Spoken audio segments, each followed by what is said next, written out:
네, 안녕하십니까. 오늘 시간에는 그동안 밀린 게 많아가지고 여러 가지 지금 유튜브로 영상을 만들어서 게시를 하고 있는데 이 밀린 게 많아가지고 좀 속도를 좀 내야 되겠어요. 짧게 짧게라도 다른 일도 좀 바쁜데 짧게 짧게라도 좀 속도를 내 가지고 정리를 하고 이렇게 게시할 건 빨리빨리 게시하고 속도를 좀 내야 되겠습니다. 그래서 오늘부터는 좀 짧게 여러 가지 사안에 대해서 게시를 좀 하도록 하고요. 아, 지금 시간에는 이제 오늘 헌법재판소에서 결정이 있었던 것 같은데 4월 25일 오늘 있었죠. 민법 제112조 등 위헌 제청 사건인데 유류분 조항이죠. 민법의 112조 우측에 보시면 유류분이 권리자와 유류분, 그래서 유류분 관련된 것이 민법 제3장 유류분으로 규정이 되어 있습니다. 112, 113, 1112, 1113, 1114, 1115, 1116, 1117, 1118. 그래서 1112조부터 1118조까지 유류분 조항입니다. 민법에. 유류분이라는 거는 1112조를 보면 직계 비속, 배우자, 직계 존속, 형제자매 이렇게 돼 있단 말이에요. 내무독이죠. 직계 비속이라는 것은 아래쪽으로 내려가는 거. 배우자는 배우자고 직계 존속은 위로 올라가는 거. 형제자매는 옆으로 가는 거. 그래서 직계비속, 배우자, 직계존속, 형제자매 이렇게 해서 내무덕인데 순서는 그, 그 순서를 화살표로 외우면 쉬운데 이건 여러분들이 뭐 외울 필요는 없지만은 누구든지 알아둬야 되기 때문에 이제는 알아둬야 됩니다. 예전에도 알아야 되는 내용이지만 어, 당사자들의 인생, 본인들의 가족들과 또 자식들, 형제자매들의 인생이 걸려있는 문제이기 때문에 알아야 돼요. 이런 거는 아주 쉽게 앙미게 하는 거는 화살표로 외우시면 된다. 유류분 조항은 어차피 없어지겠지만 내년 12월 말까지만 효력을 갖는 거기 때문에 이 조항들은 폐지되고 새롭게 규정을 하더라도 달리 해야 되기 때문에 뭐 암기가 별 의미는 없겠습니다만은 그래도 앞으로 이러한 내용들은 유류분이 없어진다 하더라도 상속 제도나 상속 재산에 대한 중요성은 더 커지면 커졌지 줄어들진 않을 거란 말이에요. 인간 사는 세상에서. 그러니까 이런 거 좀 외워두시는 게 좋습니다. 어, 위, 그래서 화살표 위쪽, 그 다음에 옆쪽, 그 다음에 아래쪽, 그 다음에 또 옆쪽. 쉽죠? 그러니까 아, 위 옆에 아래 옆에 위 옆에 아래 옆에 이렇게 되는 거야. 위는 뭐예요? 잠깐 아래 옆에 위 옆에. 자, 직계 비속은 아래죠. 자식 자식 때 뭐 아들 딸이나 손자 손녀나 증손자 증손녀나 이렇게 직계 비속. 배우자는 옆으로 봐야 되고 수평으로 봐야 되겠고, 그다음에 직계 존속은 위쪽이죠. 부모, 조부모, 증조부모. 그다음에 뭐예요? 이게 모르는 사람들 엄청 많더라고. 이게 3대조입니다. 3대조, 4대조, 5대조, 6대조. 그다음부터는 아라비아 수재로 가는 거예요. 네? 다시 고조지 고조. 에, 부모, 조부모, 증조부모, 고조부모 이렇게 되는 거죠. 그죠? 그다음부터는 숫자로 가는 거예요. 4대조, 5대조, 6대조, 7대조, 8대조, 9대조, 10대조, 11대조, 12대조, 그래서 뭐 30대 손 뭐 이렇게 얘기하잖아요. 다시 자식은 어떻게 돼요? 아들, 딸, 자녀라고 해요. 자녀. 그 다음에 손자녀, 증손자녀죠. 고손자녀 이렇게 되는 거죠. 고손이 되는 거죠. 그럼 정리하면 어떻게 됩니까? 부모, 조부모, 증조부모, 고조부모, 자녀, 손자녀, 증손자녀, 고손자녀 이렇게 되는 거죠. 그 다음에 숫자로 나가는 거고. 그죠? 그러면 유리분 1112조는 어떻게 되어 있습니까? 직계 비속. 아래로 쭉 내려가는 쪽은 2분의 1. 절반을 줘야 된다는 거죠. 법정 상속분의. 법정 상속분의 n분의 1입니다. 그러면 n분의 1에 2분의 1이면 어떻게 돼요? 25%는 줘야 된다는 얘기지. 본인이 받을 것의 절반을 줘야 된다는 거고, 배우자는 1.5죠. 배우자는 1.5고, 형제자매는 어떻게 돼요? 그 자식들은 n분의 1이죠. 1.5대 1, 1, 1, 1 이렇게 하는 거죠. 피상속인의 배우자, 그러니까 배우자는 법정 상속분의 2분의 1인데 법정 상속분의 1.5니까 1.5에 2분의 1이죠. 직계 존속은 법정 상속분의 3분의 1이에요. 이게 뭐야? 왜 그러는 거야? 상속은 원래 아래로 가는 거니까. 직계 존속은 3분의 1. 원래는 직계 존속은 어떻습니까? 직계 존속은 상속 순위에 들어가지 않아요. 배우자하고 자녀반 상속이 되는 거지. 직계 존속은 상속 순위에 없습니다. 자식 죽었는데 부모가 무슨 상속을 해? 그죠? 그러니까 선순위 상속일이 없을 때, 배우자라든가 자녀 없이 사망했을 때는 부모가 받는 거죠. 그때는. 그 다음에 배우자도 없고 자녀도 없고 부모도 없고 그러면 어떻게 돼요? 형제 자매가 받는 거죠. n분의 1로. 그죠? 그럼 본인들이 받을 거에 3분의 1이라는 거예요. 직계 존속이나 형제 자매는. 그리고 직계 비속이나 배우자는 2분의 1. 이렇게 놓은 거예요. 근데 요 조항들, 이게 유리분 자체가 다 올라간 거예요, 다. 이거 40년이 넘었는데, 이거에 대해서 뭐 말이 많았고, 1976년도인가 7년도인가 그 박정희 때 유신 정권, 그 당시에 만든 게 이란 말이지. 유리분 1990년 1월 13일 날 개정을 했다고 하는데, 개정이지. 먼저 신설한 건 언제입니까? 1977년 12월 31일이에요. 뭐예요? 유신 정권 때입니다. 엄혹한 시절이죠. 유신 정권 때는 뭐 국회는 다 해산되는 거고, 국회의원들은 다 깜빵 가는 거고, 까불면 맞는 거고, 가서 뭐 살해당하기도 하고 그런 정도 엄혹한 시절이었고, 그 상황에서 유리분을 만든 거예요. 유리분을 만든 주요 취지는 뭡니까? 직계 비속이나 배우자나 직계 존속이나 형제자매의 상속권을 보장해주기 위해서가 아니죠. 요거는 이제 그 당시에 박정희 정권, 그 다음에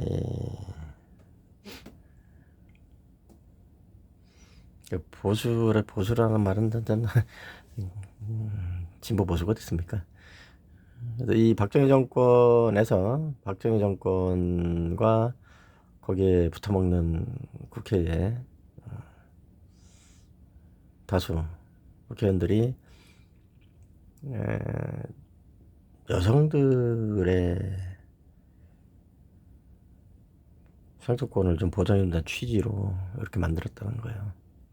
77년도 12월 31일이면 거의 뭐 박정희 총 맞아 죽기 1년 전인데 2년 전이구나. 11.6이니까 11.6 사태 뭐 10월 26일이죠. 79년 10월 26일인가요?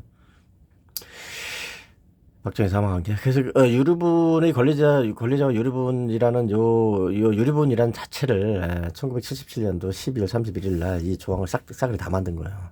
없던 건데. 그리고 이거는 사실 뭐 다른 대한민국은 그 일본에서 법을 갖다가 그냥 엎어놓은 거고, 동경 제국대학교에서 공부한 사람들을 주축으로 해가지고 일본법을 그대로 베껴다가 번역해가지고서 만들어 놓은 거죠. 번역도 아니고 그냥 한자로 해가지고 법을 다 만들어 놓은 거예요, 제헌의회에서. 그래서 뭐 친일파들이 한국 법을 만들었네 어쩐데 그런 얘기들이 있는 거고, 뭐 친일파가 아닐 수도 있고 맞을 수도 있고. 그래서 근데 이게 대륙법계 뭐 독일이나 일본에서는 또 독일 걸 갖다가 그대로 베껴가지고서 법을 만들었죠. 대부분의 법들을 어, 대륙법계 독일 쪽에 중심으로 만들었던 성문법을 그대로 갖다가 일본어로 번역해서 만들어 놓은 거예요. 일본법은. 근데 그걸 그대로 베껴다가 한국에서 민법을 만들어 놨기 때문에 한국의 제헌의회에서 만든 그 법률 대부분이 특히 민법 형법 같은 요런 거 요거는 거의 그냥 복사해서 갖다 붙인 수준이에요. 근데 그 복사해서 갖다 붙였는데도 법적인 법 이론이라든가 그다음에 헌법적으로나 여러 가지 이 법리에 관련돼 가지고는 아주 친밀하게 돼 있고 진짜 수천 년 동안 쌓여져 내려온 그런 고민과 경험과 어떤 논리적인 그러한 집대성 돼 있는 법이었던 겁니다, 한국에. 제헌의회 때 그 일본법을 갖다 베껴다 놓은 수준이지만 그 일본법 자체가 독일 걸 베껴다 놓고 독일에서 성문법을 만들면서 또 그 대륙법계 프랑스도 마찬가지고 그 대부분의 그 앞서서 성문법을 만든 국가들의 집적된 법률 체계가 그대로 다 옮겨져 있기 때문에 상당히 치밀했던 거고 상당히 논리적이고 합리적이고 그런 측면이 있었단 말이야. 한국 법이 제헌의 당시에부터 상당히 진짜 앞서서 법이 만들어진 겁니다. 그게 이제 다른 그 해방된 국가들 침략 받아가지고서 지배를 당하다가 해방된 국가들이나 이런 그 좀 낙후돼 있던 국가들하고 한국이 좀 다른 점이에요. 성문법을 제대로 만들었다는 거죠. 처음부터 베꼈을지언정. 그리고 베꼈지만은 내용을 모르고 베낀 것도 아니고 제대로 공부한 사람들, 똑똑한 사람들이 모여가지고서 만든 거예요. 그 사람들이 친일파든 어쨌든 간에 법 자체가. 근데 그런 법률들을 엉망으로 만든 거죠. 지금은 뭐 법원에 법이 없다니까요. 판사가 법을 몰라요. 법원에 법이 없고 법을 알아도 법원에서 범죄를 저지르고 앉아 있고 법원에서 불법을 저지르고 앉아 있는데 뭐 말 다 한 거지. 이게 무슨 예. 근데 어쨌든 이 유류분이라는 것은 없습니다. 대륙법계 쪽에도 없고 이 유류분이라는 제도 자체가 상당히 좀 앞뒤가 안 맞고 정치적인 목적에서 좀 일시적으로나 사용할까 이렇게 만든 거예요. 그러니까 가만히 그 당시의 상황을 살펴보면 어떻습니까? 1977년도 말기 77년 12월 31일 날 신설을 했다는데 그러면 이건 뭐 몇 년 동안 몇 년 이상 그 이상 계속 얘기가 나오다가 유신 정권에서 딱 만들었다는 얘기인데 여성 인권을 보장하기 위해서 뭔 인권을 여성 인권을 보장하나 예? 그런 취지로 만들었다는 건데 그 취지도 애들 말장난이죠. 무마책 아니겠습니까? 여자들이 너무 핍박받으니까 여자들도 상속을 받을 수 있게 해줄게. 그럼 여기 여자라고 적든가 여성이라고 직계 비속인 여성은 그 상속 법정 상속분의 2분의 1 뭐 이렇게 하든가 그러면 그것도 아니잖아요. 그잖아요. 배우자도 마찬가지죠. 여성을 우대하기 위해서 이 당시에 뭐 여자는 사람 취급도 안 했던 건 맞습니다. 상속권도 없고 뭐 사실상 민법에 정해놓으면 뭐합니까? 종중이나 이런 데서 재산을 가지고 있는 경우가 태반이었는데 여성은 종원이 될 수도 없죠. 종중의 그 구성원이 될 수도 없었죠.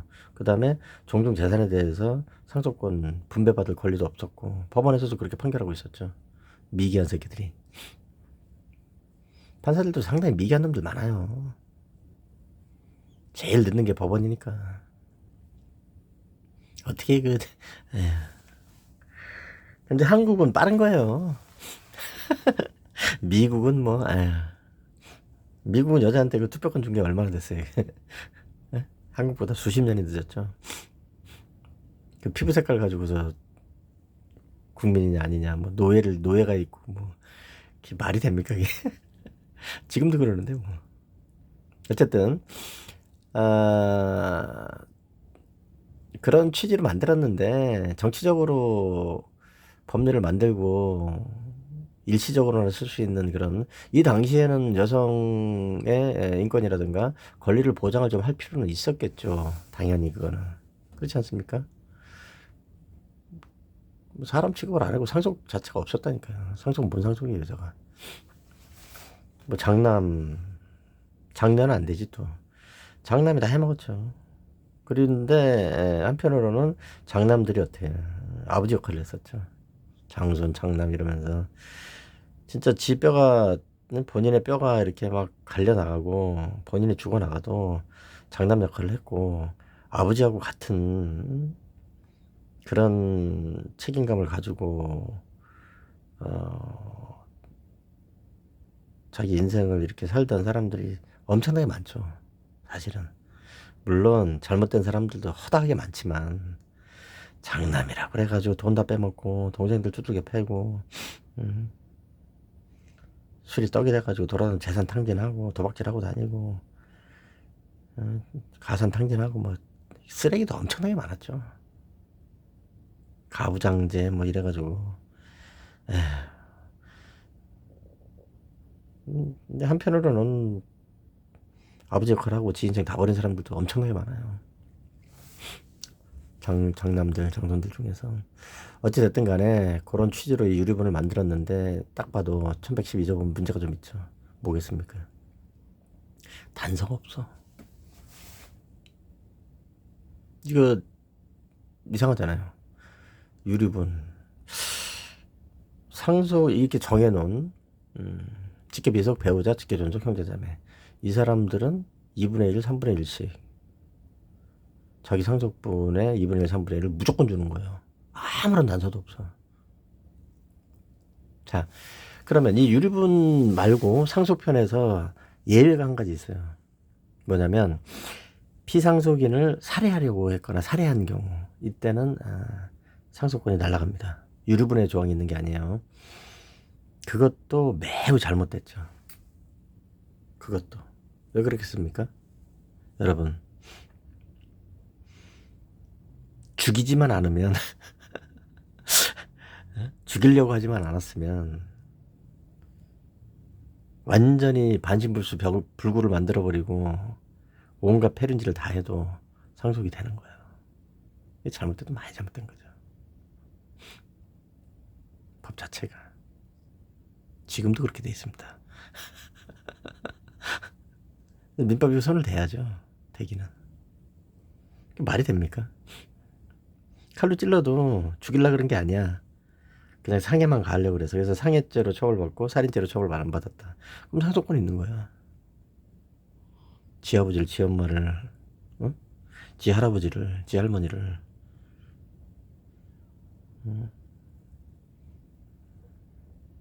몽둥이를 펴고 칼로 찌르고 별짓을 다 해도 죽이려고 그런 게 아니고 격분해서 뭐 이렇게 해서 중상해. 중상해도 아직 그냥 상해 뭐 그러면 상속권이 있는 거지 뭐. 상해가 뭐 요즘 멍 들어가지고서. 그러니까 상해죄도 예전하고 많이 달라졌단 말이에요. 예전에는 뭐 이빨이 뽑아지고 막 이가 몇 개 뽑힌 거는 상해에 해당도 안 되고 그냥 폭행이라 그랬어요. 이게 말이 됩니까? 불구되는 건데 그거. 그렇잖아요. 말도 안 되는 거지. 근데 요즘은 이제 상해 진단서만 나오면 무조건 상해야. 상해 아닌 게 폭행이지. 많이 달라졌죠 지금.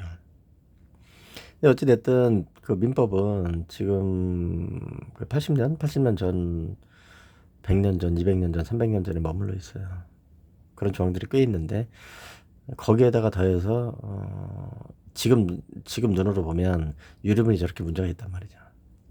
그러다 보니까 어떻게 돼요? 상속 순위에 해당되지 않는 거, 뭐 살해에 관련된 거, 피상속인 살해 정도 되는 거 아니면은 다 상속권자란 말이야. 그럼 그 사람들은 살해 이외에 무슨 짓을 했든지 간에 2분의 1, 3분의 1을 받는다는 거지. 이게 말이 되냐고, 이게. 응? 이게 말이 돼요. 자, 극단적으로 한번 생각해 봅시다.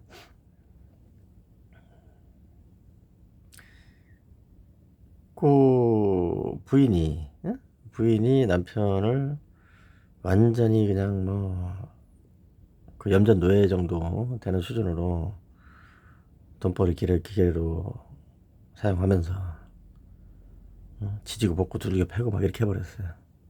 수십 년을. 그래가지고 근데 결국은 죽었다 이거죠. 근데 그 살인으로는 해당이 안 되는 걸로 됐다. 근데 이혼을 하고 혼인신고만 하고 있었다. 그럼 어떻게 돼요? 상속인 맞죠? 그죠? 그럼 상속을 받아요. 근데 이 남편이 다른 사람한테 다 줘버렸어요. 이제 아유, 난 저 여자한테는 상속 못 해주지. 그래도 자식들이나 아니면 그냥 다른 사람한테 다 줘버렸어요. 그래도 어떻게 돼요? 다 갖다 놔. 증여한 거 다 갖다 놔. 법정 상속분 1.5, 1.5의 반, 1.5의 2분의 1을 줘. 다 계산해가지고 도로 토해놔. 이렇게 된단 말이야. 이거 너무 잘못해. 이게 뭐야? 그걸 이제 또 거꾸로 얘기하면 남편이 자기 부인을 이제 성매매를 시키고, 성매매가 살인은 아니잖아, 그죠? 성매매 시키고 그 돈으로 먹고 산다. 그리고 술 처먹고 맨날 두들겨 패고, 응?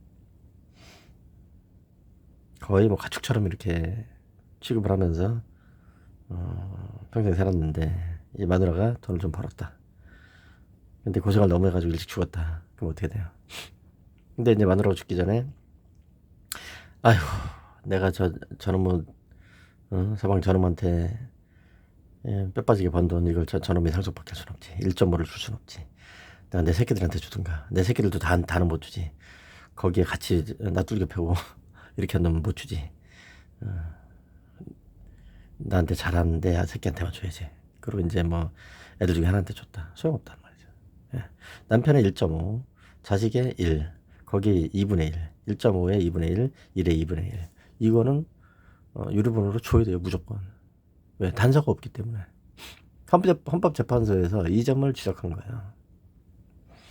아무리 요리 따지고 조리 따져봐도 단서 없이 그냥 직계 비속이다, 배우자다, 직계 존속이다, 형제 자매라는 그 신분만으로 무슨 짓을 하든지 간에 죽이거나 죽이려고 하지만 않았으면, 살인죄로 처벌받거나 살인 미수죄로 처벌받지만 않았으면 법정 상속분의 2분의 1을 무조건 가져간다는 게 말이 되냐. 그래서 이것이 사회적으로도 큰 문제가 됐었죠. 응? 고아처럼 자라면서 원양어선을 탔는데, 원양어선 타고 다니면서 그냥 고아처럼 자라면서 엄마가 버려가지고, 응? 그래가지고 누나하고 둘이서 참 어려운 세상을 살다가 원양어선 탔는데 원양어선이 침몰해가지고서 사망했으니까 이제 보상금이 나오잖아요. 보상금 나오니까 누나가 그거 가져가야 되잖아. 그죠? 둘이서 고아처럼 그렇게 자라고, 응? 동생하고 누나하고 그렇게 살았는데. 근데 뭐 40년, 30년 만인가? 엄마라고 갑자기 나타난 거죠. 그래서 TV 보고 나온 거죠. 원양어선 뭐 사망에 침몰돼서 누가 죽었다 그러는데 보니까 저거 내가 버린 새끼인데. 근데 가족관계 증명서 가지고 오는 거예요. 지가 낳은 거는 증명이 되니까. 뭐 유전자 검사를 해도 되고 요즘은. 그래서 저거 내 새끼입니다. 2분의 1은 내가 가져갈게. 아니 1.5의 2분의 1은 내가 가져갈게. 원래? 이런 개. 근데 또 뭡니까? 1.5의 2분의 1이 아니죠. 그런 경우는. 뭐겠어요. 형제자매는 후순위예요. 그렇죠. 근데 그 사망한 원양어선 선원이 결혼을 안 하고 혼자 있단 말이에요. 이거 어떻게 해? 부인도 없고 자식도 없어요. 그러니까 그럼 어떻게 돼요? 위로가죠. 그래서 부모가 상속받는 거예요. 부모가 없을 때 형제자매로 가는 거란 말이에요. 아시겠죠? 요거는 수평 직상으로 가는 거죠. 지가가 없을 때. 상속이라는 건 원래 밑으로 가는 겁니다. 그럼 밑에 없으면 옆으로 가는 거고 옆에 없으면 위로 가는 거고. 이해되시죠?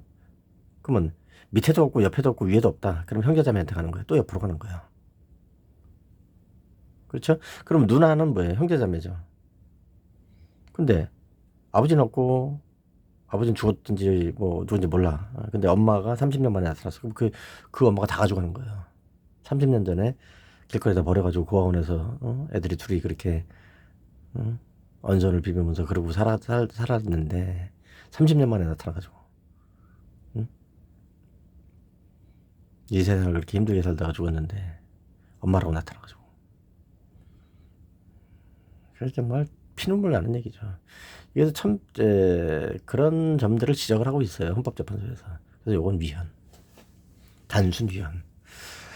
뭐 위헌 벌써는 헌법 불합치 뭐 이런 것 이렇게 해서 그 헌법재판소에는 결정의 종류가 여러 가지가 있습니다. 그거도 말이 많았지만은 지금 이제 확립된 그런 결정 유형들이고 헌법 불합치는 헌법에 맞지 않는다. 위헌 불선언은 위헌은 맞지만 위헌으로 지금 당장 단순 위헌을 선언하지 않겠다 이런 내용들인데 그 왜 그러냐면 헌법재판소에서 단순 위헌을 선언해 버리면 문제가 생겨요. 왜? 처음부터 위헌인 거예요. 처음부터 심각한 문제가 있죠. 그러면 대혼란에 빠지죠. 생각을 해보세요. 이 1112조 가지고서 얼마나 많은 대한민국 국민들 전부 다 알 거예요 아마. 이거 가지고 진짜 한 짓건도 하나의 문제가 이거 뭐 있지 않습니까? 이 유류분 관련해 가지고 재산 상속 안 받은 사람도 거의 없지. 거의 없는 거예요. 진짜 뭐 노숙하다가 사망한 사람들 이런 정도 빼놓고는 재산 상속 없는 경우는 거의 없어요. 사고로 사망하면 보험금 나오거나 배상금 나오지. 자살을 해도 돈이 나오는데. 그러니까 이 상속 관련돼 가지고서 유류분 관련돼서 문제가 한 집걸레 하나씩 있고 아마 전 국민이 다 이 여파가 돼 있지 않겠냐. 그런 사건에서 단순 위헌을 해버리면 단순 위헌 그래버리면 이건 처음부터 위헌인 거예요. 단순 위헌 해버리면. 근데 단순 위헌 해버렸어요. 유류분. 봅시다. 앞에 구구절절히 헌법재판소 적어놨는데 그거 다 필요 없고 저 별지 있어요. 별지. 여기 보시면은 헌법재판소 홈페이지에 있는 거 제가 다운받았기 때문에 뭐 어디 뭐 기사 같은 거 베낀 게 아니고 헌법재판소에서 이 재판에 대해서 올려놓은 겁니다. 별지. 법정 의견, 그러니까 재판관이 하나, 둘, 셋, 넷, 5명이죠. 그러니까 요 결정의 이유죠. 그 반대 의견은 4명, 별개 의견 1명. 그러니까 뭡니까? 5대 4대 1이죠. 과반 이상이면은 결정할 수 있으니까. 그렇죠? 팽팽했던 거죠. 네. 5대 4대 1. 팽팽한 거죠. 근데 1112조 유류분의 권리자와 유류분 요 단순히 법정 상속분의 2분의 1, 3분의 1이라고 적어놓은 요 부분은 다 그 이론 없이 위헌이야. 위헌이다 이거는. 이래버린 거지.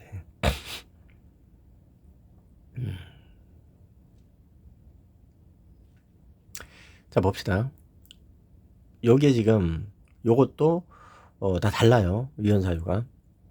1은 직계비속, 1호는 직계비속, 2호는 배우자, 3호는 직계존속, 4호는 형제자매라 그랬죠. 그러면 헌법재판소 단순 위헌. 야, 이거는 그냥 위헌이야. 처음부터 위헌이야, 이거는. 그냥 법 제정할 때부터 위헌이야. 헌법에 위반되는 거야, 이거는. 그거는 4호. 뭐 형제자매도 3분의 1을 무조건 주라는 거. 저거는 위헌이라는 거죠. 그래서 뭐라고 지적을 하냐면 이거는 재판관들이 일치해가지고 재판관 전원이 형제자매는 위헌이다 그렇게 했어요. 9명 재판관이 전체 다 의견 일치했어요. 그 이유는 뭐냐면 아니 형제자매가 상속권을 가져간다고? 그게 말이 돼? 이렇게. 그리고 사망한 형제자매죠. 사망한 형제자매가 재산을 다른 사람한테 줬어. 제 형제자매한테 주지도 않고. 응? 그리고 원래 상속권도 없는 거죠. 형제자매는 상속권이 없어요. 배우자나 처음엔 자식한테 있고 그 다음에 자식과 배우자한테 있고 자식도 없고 배우자도 없을 때 부모한테 있고 그 부모도 없을 때 응? 형제자매한테 가는 건데 그게 무슨 형제자매가 기본적으로 상속권이 없죠. 형제자매는 사순인데 그죠? 이 사순위의 형제자매한테 법정 상속분을 준다? 말이 안 된단 말이죠. 그 다음에 배우자나 직계존 비속 같은 경우에는 그래도 뭐 서로 간에 생계라든가 여러 가지가 이거 연속되거나 관계돼 있는 가능성이 상당히 크지만 형제자매 같은 경우에는 성인 되고 난 다음에 그 다음에 본인이 가구 가정을 꾸리거나 이렇게 된 경우 그렇게 되죠. 대부분 99.999%가 다 그렇게 되죠. 그런 경우 뭐 혼인신고를 하지 않았다 하더라도 본인의 생활 터전이 있고 본인의 생활 영역이 생기잖아요. 형제자매 같은 경우는 그죠? 그래서 완전히 그 생계도 달리하고 그러는 경우인데 이게 어떻게 그런 경우까지 이거를 주냐 그렇게 얘기하고 있는 거고 맞는 얘기죠. 그거는 형제자매가 상속 순위에 들지도 않는 건데 원래 법리상 그걸 어떻게 여기다 주라고 이게 여성 자매를 우대하기 위해서 그 권익을 보호하기 위해서 했다는 것도 그 빌미지 그게 이게 말도 안 되는 거지. 유신헌법 만들어 놓고 그냥 칼로 찌르고서 그냥 등 쓰다듬어 준 거예요 그냥 앞뒤도 안 맞게. 그래서 이거 헌법 불합치 완전 위헌. 그 다음에 1, 2, 3호는 헌법 불합치. 요거를 위헌으로 했을 때 문제가 좀 생기죠. 요거는 직계비속 배우자나 직계존속은 어차피 상속 순위에 있는 사람들이고 그리고 부모 같은 경우에는 좀 다른 얘기죠 이거는. 그래서 요거는 헌법 불합치. 헌법에 합치되지 않는다. 그래서 언제까지 개정해라. 안 그러면 효력을 상실한다. 내년 12월 말까지입니다. 요거 내년 12월 말까지. 내년 12월 말까지 국회에서 요거를 개정할 가능성이 있나요? 안 한다고 뭐 어떻게 깜빡 가나요?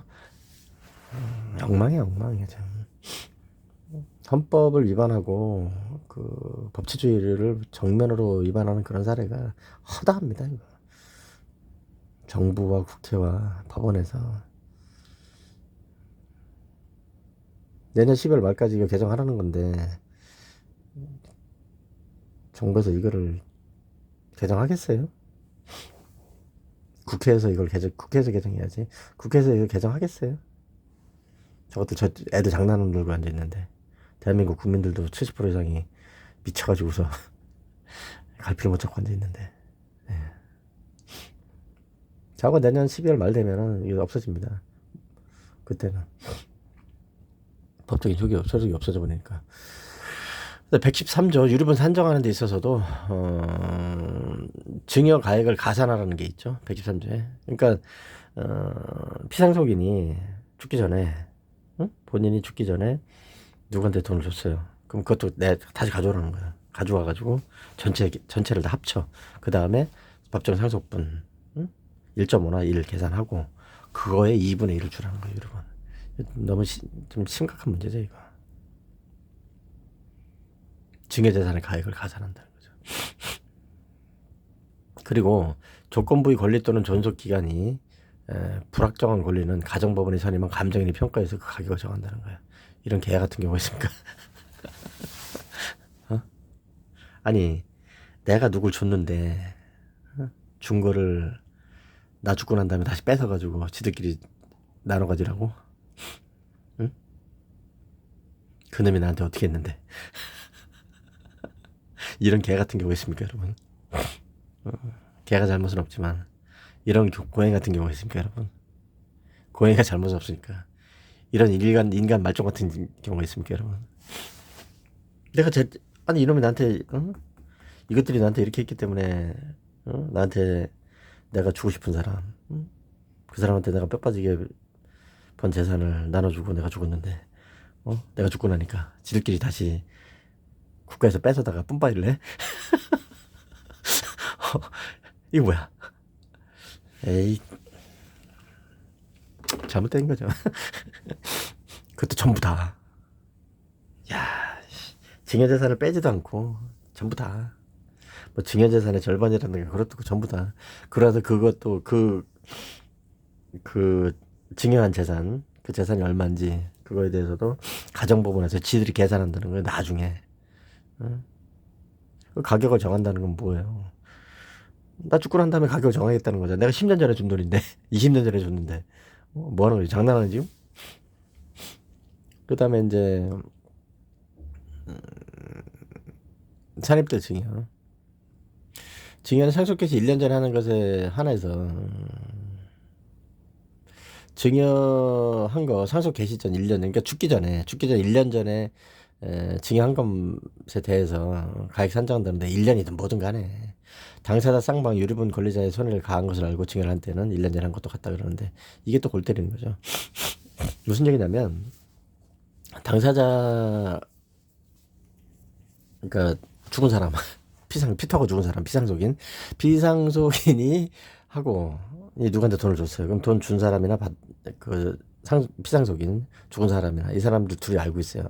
내가 이 재산을 갖다 너한테 주면 내가 저 재산을 저 사람한테 받으면 그러면 상속인들의 법정 상속분의 2분의 1 내지는 3분의 1에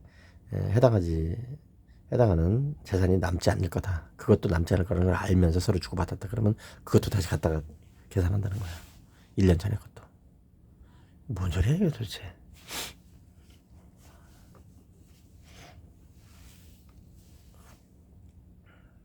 유류분의 보전.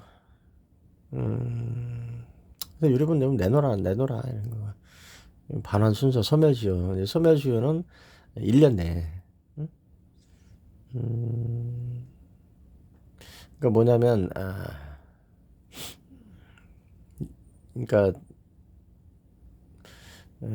유류분 자기 상속분의 2분의 1, 3분의 1에 대해서 달라고 할 수 있는 권리는 1년 안에 징역 또는 유증을 한 사실을 안 때로부터 1년 내에 하지 않으면 시효에서 소멸한다는 거야. 유류분 권리가. 상속이 개시한 때로부터 10년을 경과할 때도 같다. 반환의 청구는 유류분 권리자가 상속을 개시와 반환. 그러니까 상속 개시. 이게 피상속인이 사망했다는 거를 알고 사망했는데 사망한 것 하고 증여를 한 거야. 내 유류분을 침해를 했네. 그거에 대해서 침해를 해서 증여나 유증을 한 사실. 그것까지 안 때로부터 1년. 상속, 그러니까 피상속인이 죽은 날로부터 10년을 경과한 때는 청구를 못 한다는 거예요. 있으면 뭐예요, 이거? 있으나 말하지. 자, 그리고 봅시다. 그래서 이 유류분은 그 암기가 상당히 쉬운 거예요. 계산은 좀 복잡하지만, 보세요. 민법은요, 여러분, 1118조까지 있어요. 민법은. 뭐예요? 꽁지에다 갖다 붙인 거예요. 보니까 그러네. 제3장 유류분 편 1112조부터 1118조까지 1977년도 12월 31일 날 이걸 갖다 붙여버렸다고. 9개 조항이죠. 12, 13, 14, 15, 16, 17, 18, 19 8개 조항이구나. 8개 조항을 갖다 붙여버렸어요. 뒤에다가. 그래서 민법이 원래는 1111조까지 있었던 건데 1118조가 돼버린 거죠.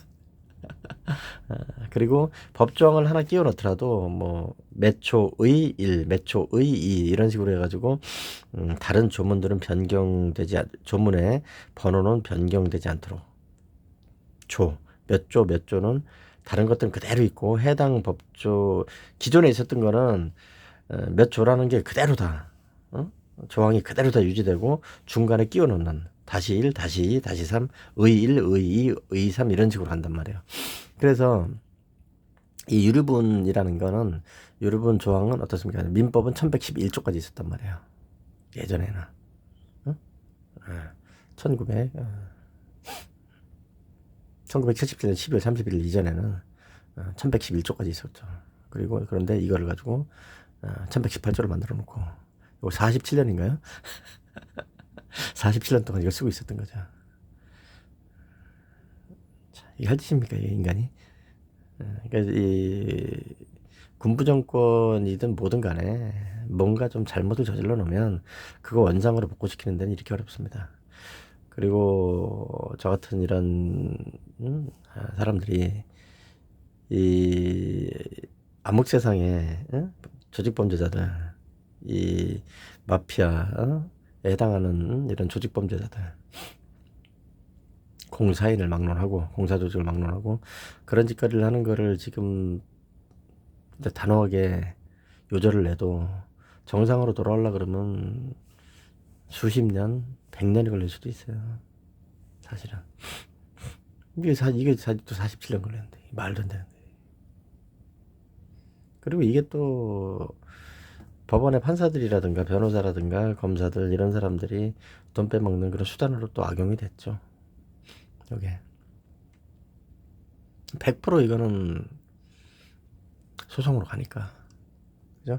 그리고 소송으로 가기 전에 이런 경우에는 유류분이 법적으로 돼 있는데 요걸 빼먹기 위해서 또 사기치는 놈들도 있으니까 안 주려고 사전에 막 별짓거리 다 하죠.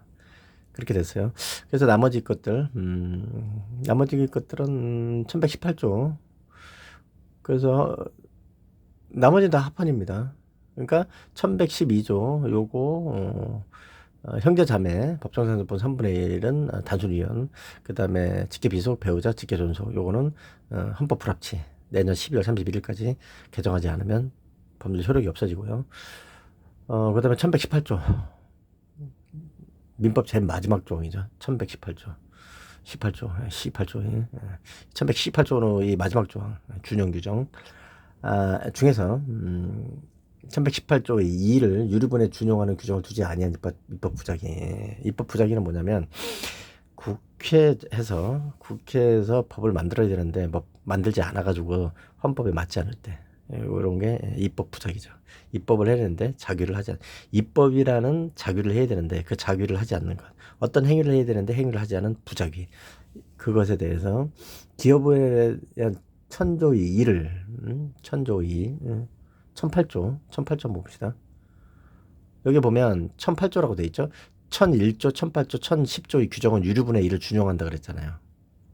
다시 1118조는 준용 규정이란 말이야. 갖다 붙여서 쓸 수 있는 조항이란 말이야. 그러면 민법 1001조, 1008조, 1010조를 이 유류분에 준용한다 그래. 갖다가 쓸 수 있다는 얘기죠. 그죠? 근데 1008조는 헌법 불합치가 났단 말이에요. 1008조 문제 한번 봅시다. 특별 수익자의 상속분, 공동상속인 중에 피상속인으로부터 재산이 증여 또는 유증을 받은 자가 있는 경우에 그 수중 재산이 자기의 상속분에 달하지 못한 때는 그 부족한 부분이 한도에서 상속분이 있다. 이렇게 되죠. 이건 뭐예요? 기여분이죠, 기여분. 특별 수익자의 상속분. 상속 재산의 증여 또는 유증을 받은 자가 있는 경우에 특별 수익자의 상속분? 상속인 중에 이거 이 1008조는 뭐냐면은 특별 수익자 규정은 있었죠. 기존에도 개정 1977년 12월 31일 날 개정했구나. 이것도 1008조도 같은 날 이 유류분을 규정하면서 그때 개정을 해서 요직거리를 했는데 유류분과 같은 취지죠. 기존에 특별히 징계를 받았다. 상속인이 징계를 받았다 이제. 상속인 이외의 사람들 말고 상속인이 징계를 받았다 하더라도 그 상속인도 그 상속인이 받은 거를 갖다 놓고 계산을 했을 때 다른 상속인이 자기 상속분의 2분의 1, 3분의 1을 가져가지 못하는 경우에는 그 부족한 한도에서 다시 토해내라 이런 얘기죠. 근데 이거에 대해서도 헌법 불합치란 거예요. 이 1008조 특별수익자 상속분 상속인 중에서 일부가 징계를 미리 받았을 때 요거를 다시 토해내라. 유류분이 부족할 때. 요거는 왜 헌법 불합치를 했냐면 상속인이라 하더라도 완전히 폐륜 말종들이 있을 거 아니야. 그 폐륜 말종들이 있거나 그러는데 그 폐륜 말종들한테도 돈을 다시 토해줘야 된다. 아까 뭐 예를 들어서 말씀드렸죠. 그리고 이 1008조를 그대로 두게 되면 1112조 유류분 권리자와 유류분을 뭐 단순 위헌하거나 헌법 불합치를 한들 무슨 소용이 있습니까? 이빨이 안 맞지 이게. 그죠? 상속인 중에서 징계 받은 사람 다시 토해내 이런 건데 1008조가. 그래서 같이 헌법 불합치를 한 거죠. 자, 여기까지 됐고 지금 48분 지났는데 46분 지났는데 지금부터 중요한 얘기를 할 거예요. 지금까지는 이제 상식선에서 여러분들이 알아야 되고 앞으로 한 10분 남짓되는 시간 동안 정말 중요한 얘기를 할 겁니다. 자, 그러면 헌법재판소에서 이 47년 만에 그동안은 계속 이거 진짜 한 1000건도 넘을 거예요. 헌법재판소로 왔던 건이 이 유류분 관련해가지고 1000건 더 될걸. 근데 그때마다 계속 그냥 합헌 기각 이렇게 돼봤단 말이야. 근데 이번에 이렇게 바뀐 이유 중에 하나, 이유가 뭘까요? 뭘까 도대체? 이유가 뭘까요? 특히 민법 1112조에 대해서 유류분 자체가 위헌이다거나 유류분 자체가 헌법에 합치되지 않는다 그런 거예요. 유류분 제도 자체가 이 1112조 자체가 나머지는 뭐 말할 것도 없고 다 날아가는 거예요 저거. 그렇잖아요. 법정 상속분의 2분의 1조라 3분의 1조라 이 자체가 위헌이고 불합치라 그러는데 저걸 바꿀 것 같으면 나머지 다 바꿔야지 뭐. 바꾸거나 없애버려야지. 그죠? 그러면 왜 이렇게까지 다른 결론에 이르렀을까? 기존과는 그 이유로는 앞서 제가 설명드렸던 것처럼 폐륜 말종들 법정 상속인에 해당되는 폐륜 말종들을 통제할 방법이 전혀 없다는 것이 주요한 이유가 됐습니다. 그렇게 헌법재판관들이 그 심리를 했고 그런 의견들을 냈죠. 과반 이상이. 그거는 설명을 드렸고 그렇게들 알고 계시고 신문 방송에서 그렇게 나온단 말이에요. 그런데 여기에 결정적인 문제가 있어요. 어떤 결정적인 문제가 있냐면 봅시다. 지금 이 사건 민법 제112조 등 위헌 제청 사건 이 사건은 위헌 제청 뭡니까? 법원에서 재판하려고 하다 보니까 판사가 딱 봤더니 이건 위헌인 것 같아. 근데 법원에서는 법에 정해진 대로만 재판을 하는 거지 그 법을 거스를 수는 없잖아요. 그러니까 헌법재판소에다가 이거 헌법에 맞지 않는 것 같아요. 이 법이 헌법하고 맞지 않는 것 같으니까 헌법재판소에서 이게 위헌이 아닌지 좀 따져주셔. 이게 위헌 제청이죠. 판사가 위헌을 따져달라는 게 위헌 제청이란 말이야. 그렇죠? 근데 이 위헌 제청 한 건이 아니었어요. 이 자체가. 헌법 소원도 있고 헌법 소원도 한두 건도 아니에요. 헌법 소원은 뭡니까? 개인이 하는 거죠. 개인이 이 위헌적인 어떤 법률로 인해서 개인적인 권익이 침해됐다. 직접적으로. 그게 헌법소원이란 말이에요. 그 다음에 위헌 제청도 한두 건이 있었던 게 아니에요. 요번 이 사건에 그거 다 병합한 겁니다. 지금도 많아요. 이거 말고도 아직 남아있는 것도 많아요. 보시면은 위헌 제청 사건도 12건 총 14건이 있었어요. 위헌 제청을. 위헌 제청 사건은 그러니까 판사들이 판사가 14명은 아니죠. 합의부도 있을 수 있으니까 14건에 그러니까 재판부 14곳에서 이거 위헌인지 따져주쇼. 그래서 헌법재판소로 보낸 거예요. 이거. 근데 그리고 헌법소원 사건도 어떻게 돼요? 헌법소원 사건도 하나, 둘, 셋 33건이 있었어요. 그 도합 몇 건이에요? 14, 13, 13 47건이에요. 요번에 결정한 거 이게 47건의 도합 47건의 위헌 제청 사건하고 헌법소원 사건. 그러니까 법원 재판부가 14군데 재판부하고 그 다음에 33명의 개인이 청구를 해서 한 사건이란 말이에요. 위헌인지 봐달라고. 그죠? 그러면 이게 어떤 의미가 제가 지금 말씀드리려고 이 문제가 점이 있다. 이 사건에 심각한 문제점이 한 가지 있고 그 문제점이 결론에 직접적인 영향을 미쳤을 것이라고 얘기하면서 왜 이 위헌제청 사건, 헌법소원 사건을 얘기를 할까요? 한쪽 편의 것만 들어온 거예요. 물론 심리를 하면서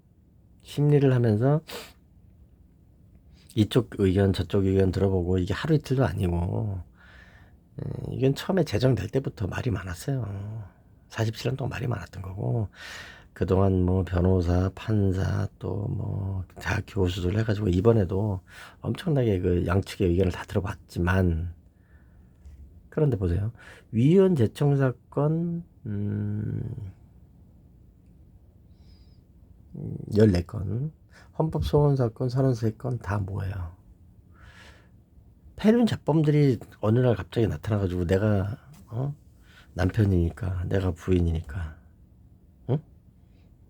내가 아버지니까 내가 엄마니까 내가 형제 자매니까 내가 딸이니까 내가 아들이니까 폐륜 자범들이 그러니까 내 상속분의 2분의 1은 내놔. 엄마가 준 거 아빠가 준 거 다 내놔. 응? 누나가 준 거 오빠가 준 거 다 내놔. 폐륜 자범들이 언제 봤다고. 뭐 긴 경우에는 50년 60년 만에 나타나는 경우도 있어요. 돈 받아 먹겠다고 피를 토할 노릇이죠. 유류분 내놓으라고. 아 미친다. 아 미치겠다. 증여받은 것도 다 내놓으라는 거죠. 몇십 년 만에 나타나가지고 애 낳기만 하고 갖다 버리고. 그런 건들만 위헌 제청됐고 그런 건들만 헌법소원으로 들어온 거예요. 왜 그렇게 했어요? 그게 합쳐서 47건을 합친 거라고. 이 사건 자체가. 반대 청구는 없었다고요. 뭐예요? 유류분을 유지시켜 주세요. 유류분이라는 걸 만들어 주세요. 유류분이란 제도를 만들지 않은 입법 부작위에 대해서 따져주시오. 이런 청구는 있을 수가 없죠. 그리고 내가 그 망인 사망한 사람으로부터 사망한 뭐 부모 형제 자매로부터 사망한 사람으로부터 증여를 받았는데 그 증여받은 것이 정당하다고 인정을 좀 해주시오. 이런 청구는 있을 수 없겠죠. 그렇죠. 내가 정말 잘해가지고 그리고 서로 사이도 좋았고 저건 폐륜 자범인데 나한테 안 준다. 그런 건 없겠죠. 논리상 그런 게 있을 수는 없잖아요. 이게 유럽은 인정된다는 건데 인정 안 해준다고 청구할 수는 없잖아요. 인정해준다고 청구하는 거지. 그래서 자범들이 돈 가져가는 게 좀 문제가 있지 않냐. 이것만 37건인 거예요, 지금. 그럼 반대의 경우는 어떤 경우가 있습니까? 반대의 경우라는 거는, 폐륜 자범들이 징계를 받는 경우예요. 폐륜 자범들이, 상속재산을 모조리 먹어버리는 경우. 그런 경우가, 훨씬 더 많죠, 사실은. 그게 지금 빠져 있는 거예요. 저게. 그게. 심판 대상도 아니고, 따져보긴 했겠지만, 따져봤죠. 교수를 데려다 놓고, 누구 데려다 놓고, 판사들도 그런 얘기하고 다 했겠지. 그래서 그 부분이 너무 심각하다는 거죠, 사실은. 유류분 이 법 조항이 맞지도 않고 뭐고, 이게 1시간, 한 50분 가까이 제가 떠들었습니다만은, 40분 가까이 떠들었는데, 그것과 반대되는 이 사기공화국, 대한민국을 사기공화국으로 만든 그 원인에 대해서 이 유류분 제도가 처음에 제정됐던 77년도 12월 31일 날 제정할 당시에 예측하지 못했던 그런 대한민국의 폐륜공화국, 잡범공화국을 만든 그런 원인은 도리어 조장하고 가속화시키고 엉망으로 만드는 그런 결정이 될 수 있는 거예요. 대책이 없죠. 다시 말해볼까요? 지금 법원, 검찰청이 어디 가보세요. 어떤 사건이 맞나? 상속재산 빼돌리고 뭐 현금으로 빼가지고서 세탁하고 뭐 별짓거리 다 해가지고서 혼자 먹는 경우가 훨씬 더 많아요. 폐륜 잡범들이 몇십 년 만에 나타나서 내가 먹어야지 이런 거보다. 그렇지 않습니까? 훨씬 더 많습니다. 그리고 유류분도 정리를 해야 되지만 그 폐륜 잡범들에 대해서 법원 판사들이나 변호사나 검사나 경찰들이 어떻게 붙어먹는단 말이야. 사기꾼들 편에 서서 붙어먹어요. 사기꾼들은 돈이 있으니까. 그게 뭐 배우자가 아니든 법률상 배우자가 아니든 뭐 부모 자식 아니든 형제 자매직 아니든 간에 혈육이 더해. 집집마다 그런 경우가 허다합니다. 배우자나 형제 자매나 이런 사람들이 사전에 유류분하고 전혀 보장도 안 해주고 유류분 자체를 완전히 잠탈해가지고 혼자서 다 해먹는 경우가 태반이라고요. 그게 지금 국가사회적으로 심각한 문제입니다. 대한민국 사회공화국. 그걸 가속화시키는 거죠. 대책이 없기 때문에. 그거에 대해서도 여기다 찍어줬어야지. 분명히 얘기를 했어야죠. 왜 상속인 폐륜 자범의 유형을, 응? 폐륜 자범이 나타나서 유류분을 청구하는 것만 얘기를 안 하고. 그게 더 적은데. 그런 경우가 훨씬 더 적어요. 아직은. 폐륜 자범들이 사전에 상속 개시 전 피상속인이 사망하기 전에 거짓말하고 별짓거리를 다 해가지고서 혼자서 다 먹는 게 문제는 거라고요. 그 혼자서 다 먹기 위해서 진짜 뭐 변호사, 법무사, 또 은행 직원들 이런 잡쓰레기들하고 붙어가지고 그래가지고서 재산을 빼돌리고 다 먹지 않습니까? 다른 형제자매들 중에서 배우자가 이거는 뭐 나는 엄마한테 아빠한테 할머니 할아버지한테 재산 받는 걸 그렇게 내 거라고 생각도 안 해. 나는 그냥 내가 열심히 그냥 먹고 살 거야. 이런 사람들은 그래서 이제 정상적으로 그야말로 가족관계나 이렇게 해서 정상적으로 사는 사람들 이런 사람들은 어떻습니까? 그냥 달리는 거예요.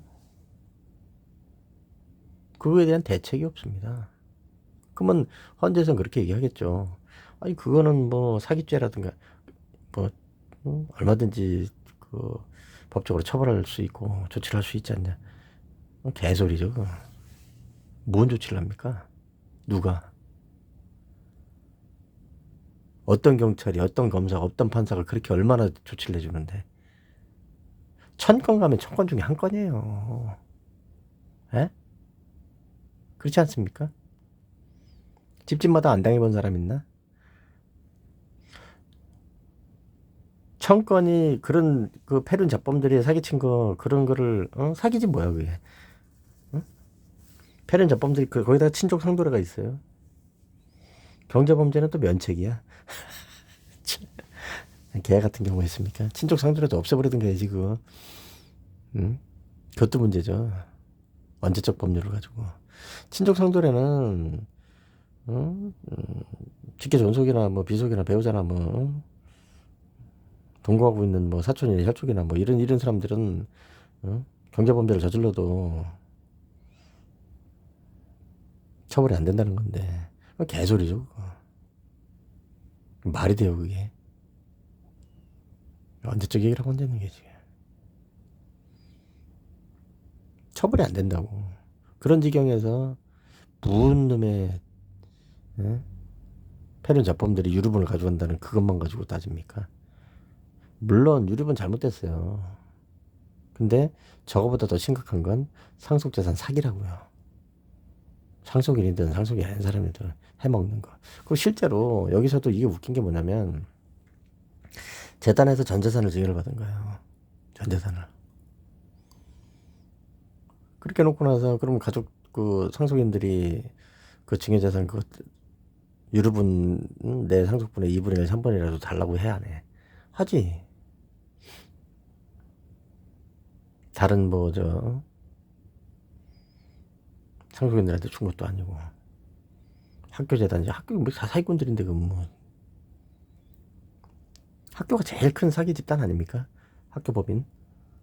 예? 근데 그냥 뭐 무슨 후학을 양성을 하는데 누가 재단에서 다 해먹는 거지. 누가 후학을 양성합니까? 누가?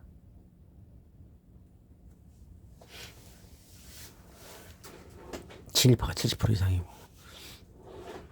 대한민국 그 조선인들과 대한민국 국민들 뼈골을 파먹어 가지고서 만든 치부한 그런 그 역사를 가지고 있는 대한민국에서 누가 후학을 양성한다고 무슨 재산을 전재산 증여한 걸 갖다가 일부 돌려달라는데 그게 잘못됐다고 헌법 소원하고 그래. 말이 되는 소리를 해야지. 이 설은 40 몇 건입니까? 40 몇 건 중에서 그런 것도 꽤 여기 포함되어 있어요. 그런 사건도. 그래서 이 헌법재판소의 이번 이 결정은 앞으로 엄청난 그 파장을 일으킬 겁니다. 지금 재판 중인 건도 수십만 건이 넘을 수 있죠. 관련된 사건은 수십만 건? 수십만 건까지는 안 되나? 수만 건은 넘겠죠. 뭐 100만 건 넘어간 지 오래됐으니까. 민사, 뭐 가정법원, 민사법원 해가지고 그런 겁니다. 사기꾼들을 앞으로 통제할 방법이 전혀 없어진 거죠. 역으로. 그렇기 때문에 지금 가족관계에 있는 분들 이런 상속 관련해 가지고서 사태 파악을 하고 좀 잘 하셔야 될 거예요. 그거 제대로 하지 못하면 다른 거 잘해봐야 소용없습니다. 그래서 뭐 부모나 뭐 배우자한테서 뭘 해먹으려고 이런 생각을 갖는 게 아니고 그건 당연한 거예요. 상속이나 이런 것들 서로의 재산을 주고받고 하는 이런 것들 그거만큼 중요한 게 있습니까? 부모 자식 간에 부부지 간에 그렇잖아요. 그러니까 신경 잘 써야 된다는 거예요. 합리적이고 객관적이고 똑똑하게 잘 처리를 해야지. 부부지간에 부모 자식 간에 사기당하고 남들한테 사기당하고 피고름 맺히고 그런 일을 앞으로 더 많이 있을 수도 있기 때문에 신경 쓰시라는 얘기예요. 그리고 이런 그 사기꾼들 이쪽 사기꾼도 마찬가지고 저쪽 사기꾼도 마찬가지고요. 패륜 잡범이 유류분 달라고 하는 거나 패륜 잡범들이 유류분도 안 주려고 사기 쳐가지고서 온갖 범죄를 저질러가지고 지가 다 해먹는 거나 양쪽 사기꾼들 다 마찬가지라는 얘기예요. 그런 사기공화국을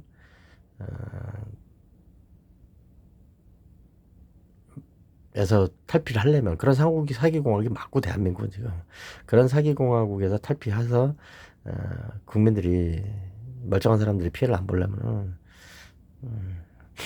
선거 똑바로 해야죠. 투표 똑바로 해야죠. 그리고 투표권 가지고 있는 건 권리만 있는 게 아닙니다. 책임과 의무도 있는 거고 그런 거지.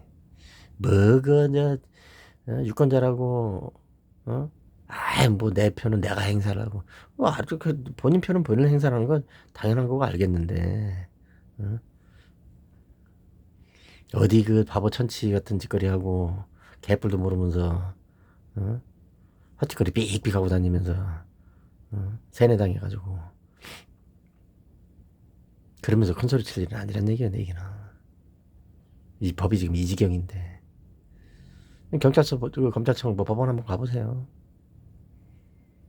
상속재산 가지고 피고름 당한 분들 많이 있죠. 그분들 한번 가보시라고 지금 어떤 짓거리들 하고 있나. 특히 법원의 판사들 10중에 9이 사기꾼들하고 붙어먹고 있어요. 이쪽 사기꾼 저쪽 사기꾼.